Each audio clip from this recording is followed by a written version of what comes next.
Hello, everybody. Welcome to the neural network team review. We're just going to go over what our QMIND team's doing, what our goals are, and what we've done so far. So to start with, we're the convolutional neural network team. Our goal is to create a convolutional neural network from scratch. If you don't know what that is, hopefully we'll be able to provide some resources. Please look around. It's not too hard of an overall concept to understand, but the nitty gritty is not easy. So, it'll be great if you knew what that was. So, that's what we're trying to do. When I say from scratch, I mean only using NumPy. So we're literally just using NumPy, no libraries, no TensorFlow, no Keras, none of that. We're building it pretty much from the ground up, just using NumPy because we didn't want to create our own array library. That's pretty much it. What you're seeing here is our first project. So we each created our own basic neural network library just to kind of get us warmed up, get us going. That itself is not an easy task. It actually took quite a lot of planning. And so each of us made our own.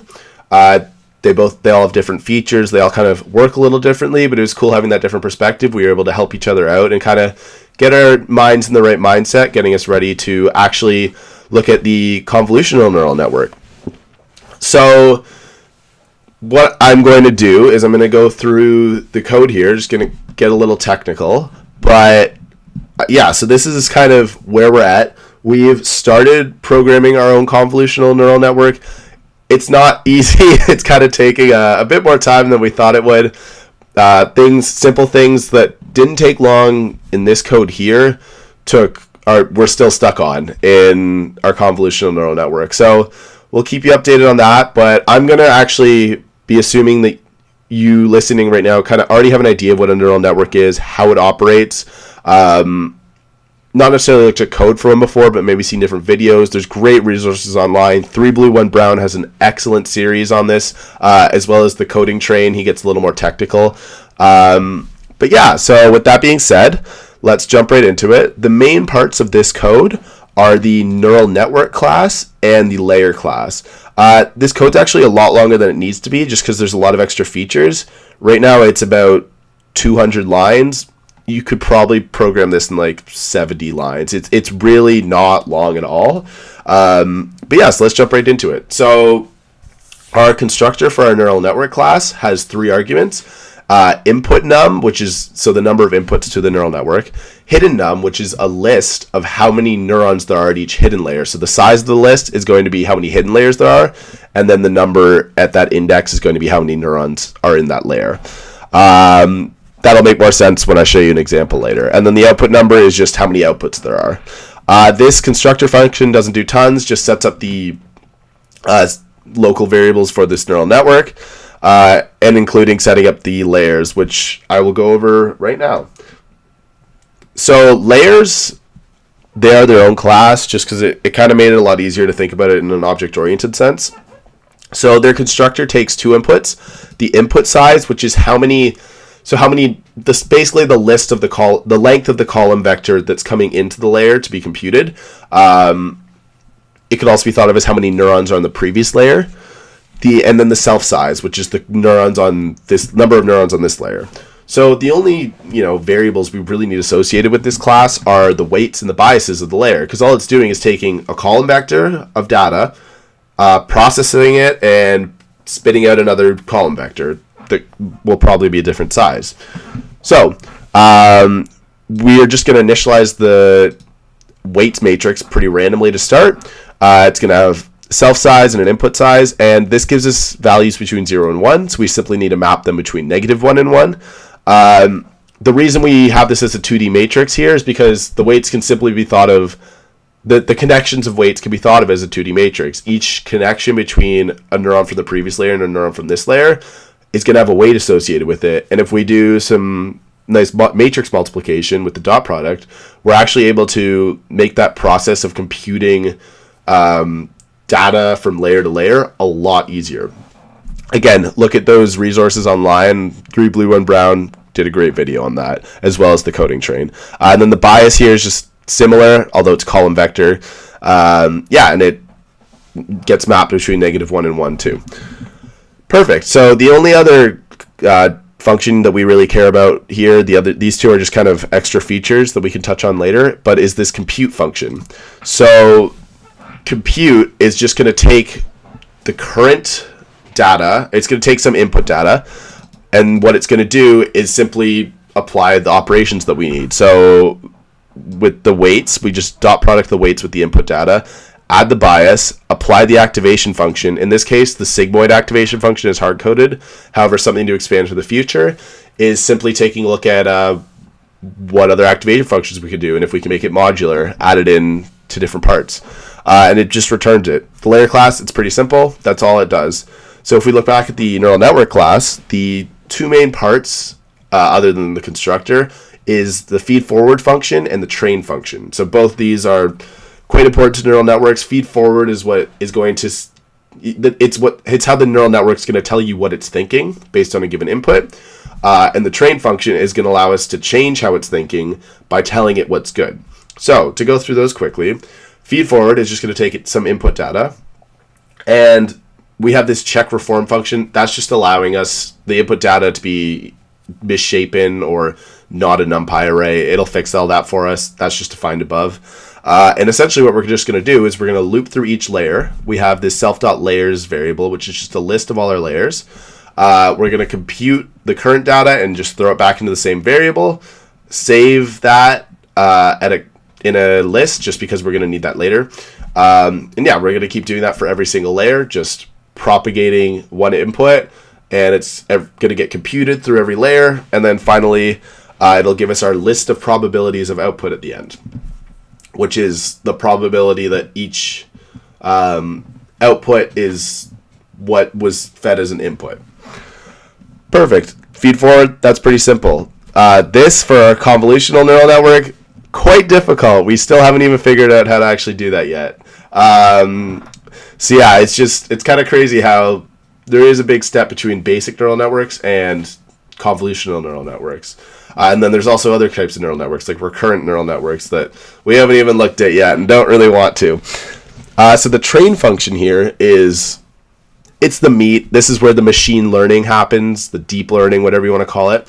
So it's going to take two inputs, the input data and then the expected output. So when testing this network, we use something called the MNIST dataset, kind of the hello world to machine learning AI neural networks, where you literally there's like 60,000 images of hand-drawn numbers, or digits, sorry. So digits 0 through 9, and they are all labeled, which is great because it allows us to train the network and then test the network. So yeah, the expected output is going to need to be it's going to need to be a list. It can't just be a number. So it needs to be a list of all the probabilities of what should be outputted. Let's say MNIST was a 0. The expected output would just be 1 and then 0, 0, 0, etc. all the way up to the last digit, because we want a 100% chance of it being a 0 and 0% chance of it being anything else. So we're just going to get our current output by feeding forward the input data. That's just going to tell us what the network's currently thinking. This layer outputs variable is just telling us basically we're going to need the current layer outputs when we're training it later on. We're basically just setting that up with also the input data. Error outputs, this is where our cost function comes into play. I'm using a simple subtraction here. There's many other cost functions you could use. This cost function is what we're trying to minimize, right? So it's going to have, it's what's going to have, it's the bigger the cost, the more error there is in the current program. So we want to change that. We want to reduce the cost as much as possible. So this is what we're optimizing here. So now what we're going to do is we're going to go through every layer, but we're going to start at the last layer because that's where we have our output. We're going to tweak the weights and biases based on this cost function and then propagate the cost function back one layer. And so this index here, this is how we loop backwards instead of forwards. We're just getting the correct index. The gradient here is just essentially giving us how much we need to change based on errors. So we have error output is included as part of this equation. And then this part here is the derivative of the sigmoid function. So that's partly why we need the layer outputs, because that's going to tell us how much the function is changing at that point, which correlates to the error. The learning rate is just so we don't overshoot, because we're taking small steps towards reducing the cost. We don't want to take large steps, or we might completely overshoot our mark and then be way off in the other direction, still having a massive error.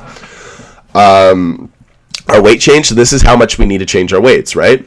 Pretty simple. It's just the gradient dot producted with the layer outputs. So this is the layer outputs from the previous layer.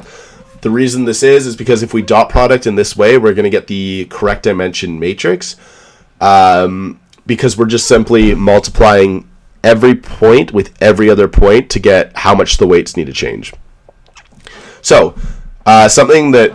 So now what we're going to do is we're going to actually adjust those weights and biases. Something to note is that because of the indexing, I probably should have done a little bit of different variable names here, but so because everything is based on layer outputs, this is actually the layer beforehand, but when we have index -1 with the weights, it's actually the current layer. So that's just something to note, because this list is one less than the list we're actually technically iterating through.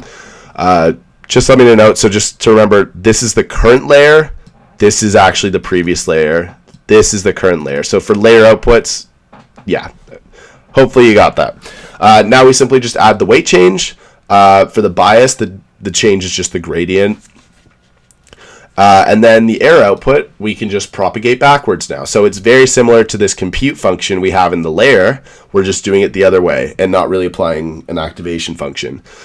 So that's all this is. It's just that's where the backwards propagation comes from. That's why this training and network is called backwards propagation, because we're propagating the error backwards each layer and adjusting the weights and biases. Sweet. We're going to go through this for loop. We're going to do it for as many layers as there are, and then we should be done. We've taken one small step into reducing that cost function. And that's really the meat of the code. You don't need to know too much else to run this. So this is actually available on on pip. It's called Neural Network Pi. Hopefully we can get a link to it, as well as some documentation. There's this test function that I've written called test XOR. So XOR is just the bitwise operator. So when you have two bits that are either 1 or 0, if they're both the same, XOR will output 0. If they're different, XOR is going to output 1. The reason we're using XOR to test instead of like AND or is because XOR is not linearly separable, which means that the network needs to have complexity to it. It's not just a linear regression to be able to solve this. A linear regression could solve the AND operation or the OR operation, but not XOR.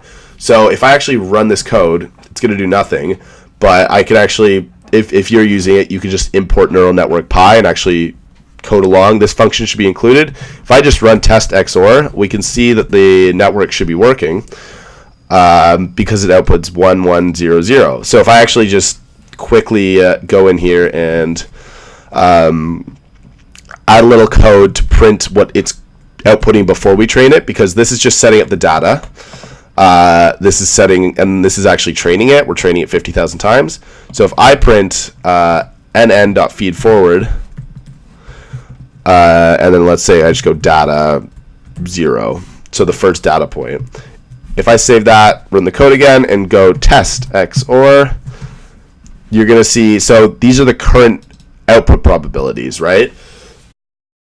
Right now, we fed in 0 and 1, and so it had had 30% chance of thinking the output should be a 0, and 46% chance of thinking it should be a 1. So in this case, it actually would have been correct, because the 46% was a lot closer, or was higher than the 30%, but it's pretty random. Like if I just run it again, it's going to give me completely new ones. Now it thinks 0 is the right one, right? We're picking the highest probability because that's what the network ultimately thinks.